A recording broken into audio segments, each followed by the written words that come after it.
শনিবারের দিন রাতে বিকেলবেলা সবাই বাসায় গেছিল, এখন সবাই কাজে ফিরতেছে।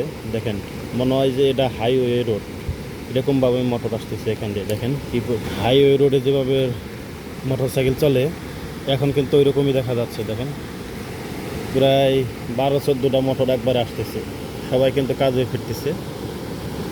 তো কাজে ফেরার সময় ওরা কিন্তু জানে না যে এখানে পানি আছে, হঠাৎ করে যখন দেখবে পানি তখন কিন্তু চিন্তায় পড়ে যাবে। সবাই এসে ওই পাশে দাঁড়াইতেছে, খালি কিছু করার নেই। হয়তো বা কেউ কেউ সাহস করে আসবে। কতগুলো মোটর এসে এখানে দাঁড়াইছে, দেখেন দেখেন সবাই কিন্তু এইদিকে আসবে, কেউ কেউ আসতেছে এইদিকে। আর একটু পানি বেশি হলে এখানটার যাওয়া যাবে না।